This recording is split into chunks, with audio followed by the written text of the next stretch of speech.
Live, everyone. Today I had the opportunity to sit down with five-time Grammy winner PJ Morton. He is in Columbia for his performance tomorrow with the 2025 Legends of Concert and Auction hosted by the Auntie Karen Foundation. It's been something that she's been doing for over a decade now. The show tomorrow at 8 p.m. at the Koger Center.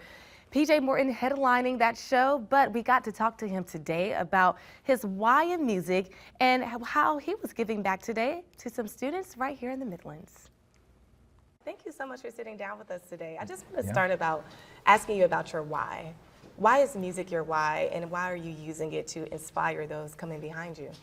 Yeah, I mean, I think the why has changed over time. It evolves, it changes, it twists, it turns.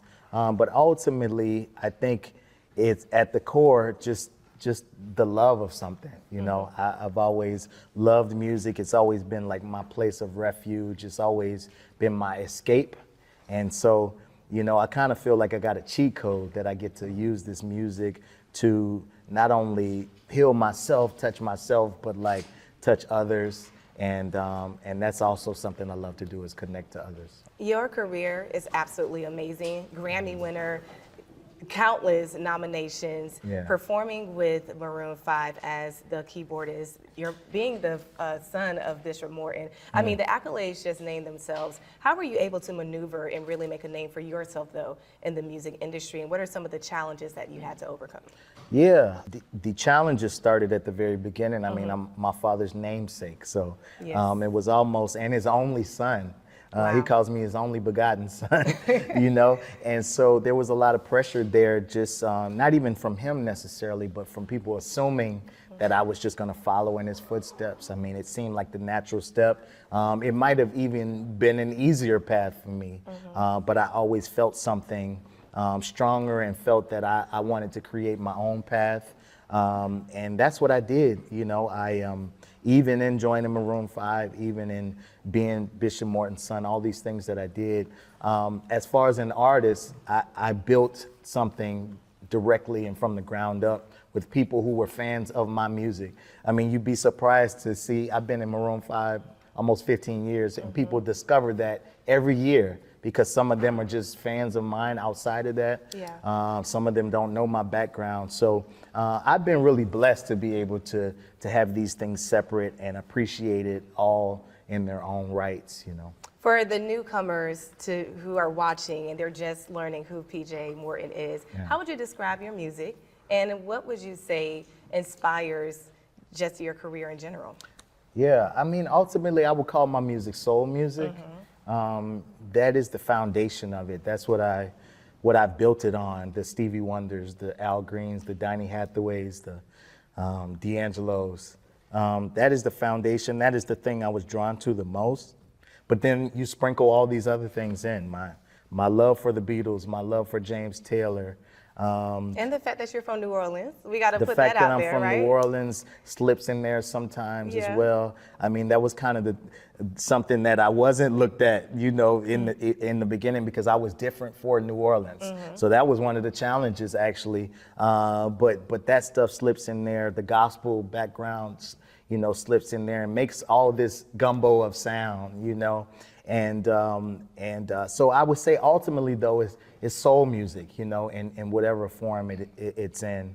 And I can't remember the end of that question. No, you answered it, but I was going to say, is this your first time in South Carolina? Or have you had the pleasure First before? time in Columbia. First time in Columbia. Charleston was one of the first 14. I call it the first 14 because this is when I set out on my own to go to the 14 cities. And Charleston was a part of that. So we started in South Carolina, but this is our first time in Columbia. Well, welcome to Columbia. I know that you met some bright students today that are walking away with heavy gems that you laid out in today's master class. Tell us about the master class, and what are some of the most memorable moments that you would like the students to remember from your interaction today with them? Yeah, I'm just hoping that, you know, because what I really did ultimately was just try to tell some of my story and hit some of the key moments where I think a lot of times, especially in the day of social media, we highlight the good stuff all the time. I mean, it is our highlights, you know, is that we show. Nobody really shows the hard times on social media. And so it was important for me to be honest about some of the ups, because there have been some amazing ups, but some of the reality of what it took to actually get there, how long it took to get there. Yeah. You know, nothing was overnight. 10 years sometimes feels like, oh, you just got here. So I wanted to be honest about that journey, and hopefully they picked up that you got to stay fluid, you got to stay ready and open to pivot. You got to be willing to see yourself getting to your goal. I mean, I always saw myself playing in front of huge audiences. I always wanted to play SNL. I always wanted to play the Grammys. I didn't know that was going to be through Maroon 5 initially. Wow. I eventually got to those stages on my own, but I had to be willing to say, okay, man, I asked God for all of these things and I'm still thinking I don't have them. But if I just become present and realize, wow, I'm actually knocking off all these things that were on my bucket list. So that's another thing I hope that they pull from it.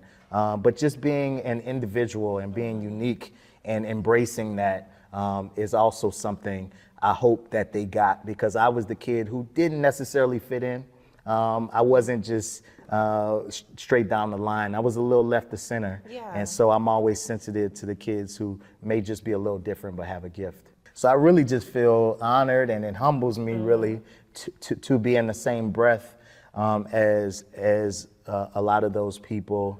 And performing is what I do. I mean, running my mouth and doing a masterclass isn't that's more on the rare side for me. But tomorrow, Really? Because you were smooth with it. Oh, well, I appreciate it. I Yeah. appreciate it. But what we do on stage is really who I am and what I do. So I can't wait to have that conversation on stage through the music, because it's going to be a totally different one. So I'm honored and I'm excited. All right, last question for you. You talked about other artists that you've seen perform with Auntie Karen. You've performed with some big names too. Who has been your favorite person to perform with or work with, and who's one person you're looking forward to working with? Oh man, I mean, being in the studio with Stevie, producing Stevie's vocals is, is beyond, you know. But El DeBarge, Nice. having El come to the studio, and he was supposed to be there at a certain time, and he said he was gonna be late, so I went back to my hotel, but then he came back early, and I walked in, and he was saying, "Love me in a special way." He was just on the piano. I'm like, wait, did I walk in?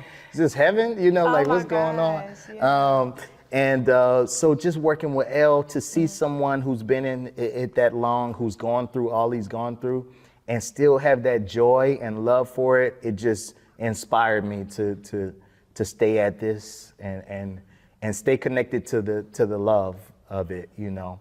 And so those are two that pop in my head. Yeah, for sure. Well, perfect. How can people stay connected with you to stay in touch with your new music? Well, on socials, we're all at PJ Morton, at PJMorton. The website is pjmortonmusic.com. All the tour dates and everything are there. And yeah, we outside. We here. All Yeah. right. Thank you so much. I appreciate it.